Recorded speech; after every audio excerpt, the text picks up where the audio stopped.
Okay, well, I'm back at the creek. As you can see, it has gone down. This was originally all underwater, right here. I'm back here at the creek, which is still very high and still very flooded. As you can see, it's very high. It's probably only about 3 feet under the maximum height of this bridge. Now, the way it's flooded right now ahead, it's probably about maybe 6 inches of water or so. Is common. It's a common way for this to flood. This happens all the time. This dude's yard gets flooded back here like this. Now, before, as you can see up ahead, as there's debris caked almost to the top of this guy's fence. The bridge deck of this bridge was underwater. This was probably up about 6 feet, which has not happened in recent memory. All these little guys' bridges were gone, and all this would have been actually a gigantic river. It would have looked more like this. But since this is on a floodplain, this happens usually about anywhere from 2 to 5 times a year, and it's not a big deal. It's just the height of the floodwaters that got up here. That's why most of these houses are either up on hills or they've got levees on them. So we're going to take a look at some other spots that flood in the other sides of the creek here and get a better idea here of how massive the flooding was here in Grandville. And then I'll go take a look at some other spots that are still flooded because of the Grand River, which is another history-making event that's going to happen tomorrow. So we're going to head out to the other side of the creek here, on the other side of this flooding, and get another look. Okay, so we're on the main drag in Grandville here, Wilson Avenue. Now, where I'm riding right now actually was underwater in one of the clips that I showed you. This was underwater. I'd never seen it get this high. It's never gone this high in at least 100 years. You can see there's a lot of dirt and sediment and whatever left from the creek that ran over. The bridge was on the verge underwater. You can see here the creek is still a little high. Now, they originally had to evacuate, and they are in the process of cleaning out, because they had to evacuate the nursing home because it actually had water coming in. They got everybody out okay, no injuries, no nothing like that. But they had to evacuate it because there was water coming in. That's how high up the creek got. That balcony over there was almost completely underwater. Only the railings were still showed up. Now Buck Creek Trail here, you can see where these wood chips are. This is how high up the water was previously. Right here. That's where the water was. This that I'm riding in right now was underwater 2 days ago, and at least 6 inches of water. Now, I have not been back here since then, so I do not know the extent of the water yet, but they apparently were working on a plan to evacuate this place in case it happened, and it came just in time. They did this 4 months before, so truly incredible that this happened. We're gonna go find some more flood water here, so give me a second. Okay, so we're going down the Buck Creek Trail here a little bit more. When we came through here in the third part of this video, this actually had water on it. This was probably about 6 inches to a foot of water. This is the same house barn thing that we found back here. This is where they launched the fireworks off in Grandville here at the 4th of July. Now, this trail here beyond this pot of this here is just a lot of leftover water that's left over from the creek. This all used to actually be the house over here was on an island. All this was underwater. This is all just what's left over the creek. Now, I've only seen it this high one other time. Was it this high ever? And it did not submerge the whole creek under, but this was pretty much underwater. That was underwater, but not on the scale it was. Now you can see too, there's still water back here. This happens. Now this is on a floodplain, so this is naturally going to flood. It's still murky and brown from the river. The river's still actually flooded over in that section. There's another section of trail down there that's still flooded. I'm gonna get over to the road because I obviously can't follow the creek or the trail all the way down at the moment because of the water. pretty high still. So, well, yes, this has been flooded before. I actually took and rode my bike through this once.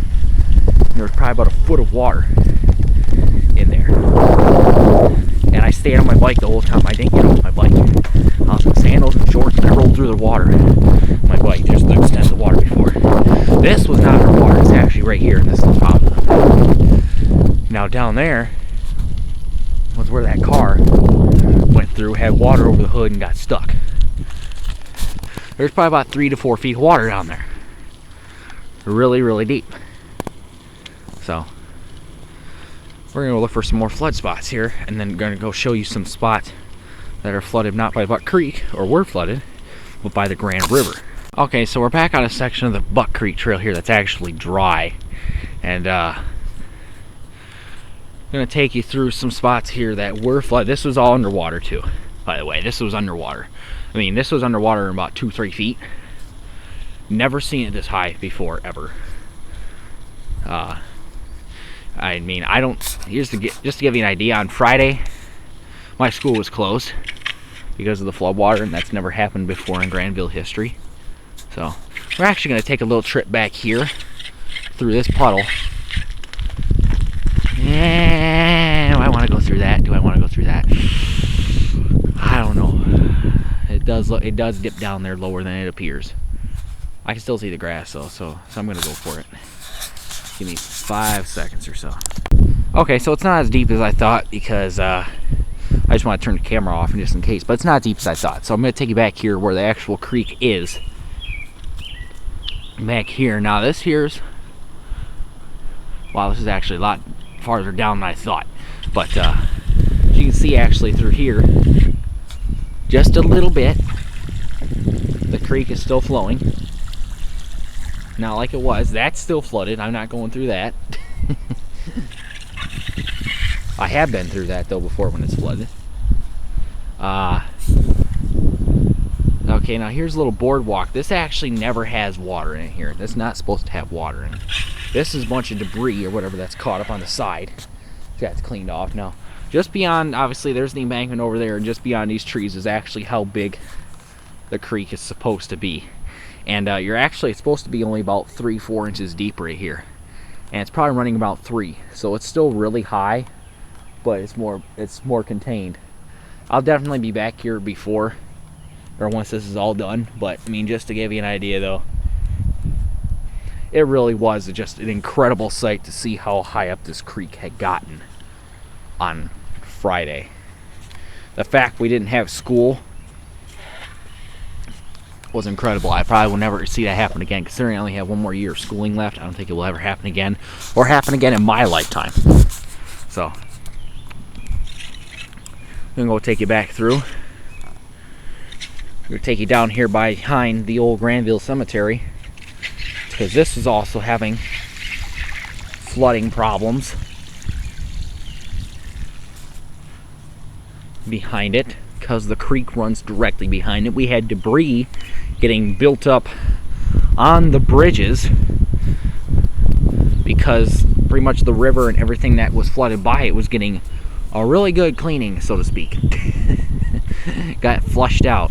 So, oh yeah, they got the pump truck back here to try and pump some water out. So, just gonna go through the water here real quick.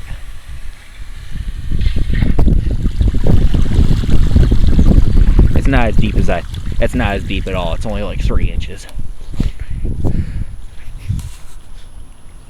Now back here, this will give you a better idea at how large the creek actually is. It's not, oh nice, we have a tree down right there that the water took down.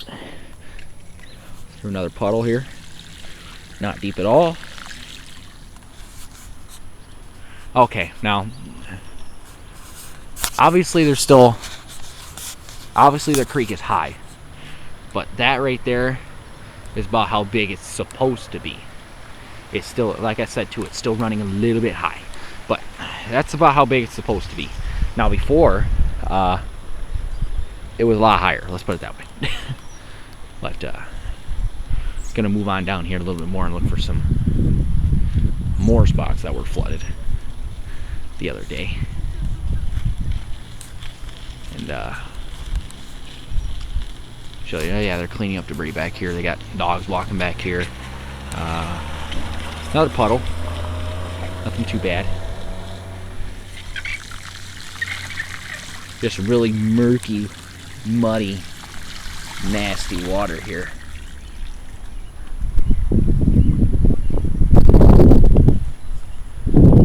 Oh, wow.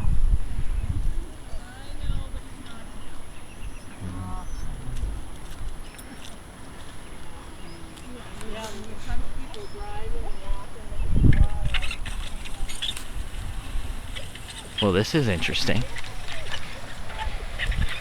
This bridge is actually pretty beat up as is, but those two giant trees were never there before, so obviously those are going to have to get removed, or else there's going to be problems. That bridge is probably going to be swept away. So they got to take care of that. There was debris locked up at that bridge. That's actually the driveway of somebody's house that wraps behind there. His bridge was completely blocked. This was all underwater as well. I've been through here before when it's flooded. As you can tell too, the asphalt's got the muddy little tint to it from the water flooding here. The creek roads or the cemetery driveway is flooded here. Yeah, this is somebody's driveway, and as you can tell by the bridge being warped out on the one side here, if you can tell, it had some stuff pushed up against it, and it actually, well, no, it actually still does. It's got a tree pushed up here on the side, pushed the bridge right up off the support boards. Yeah, you got some stuff in there. But actually, this whole road right here, this whole road all the way down to Ivanrest, which is where we were at first, this was all underwater. This whole road is part of the river. Just to give it, I mean, this was the river right here. There's still a ton of. Now there is a giant flood wall down this direction here that actually failed. The water overwhelmed it and went right over the top. Never seen it done that before. It usually does a pretty good job. So I think it's just, combined with the fact we had a whole week of rain and then another whole week of rain, the ground was already saturated and it just couldn't hold anymore.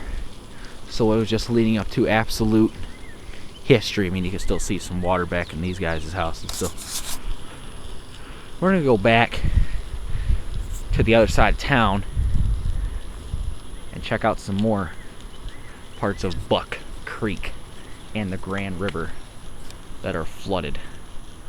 So nothing special too many anymore down there. It's just a bunch of flooded yards. But we're gonna head back down the other side of town here and see what things look like.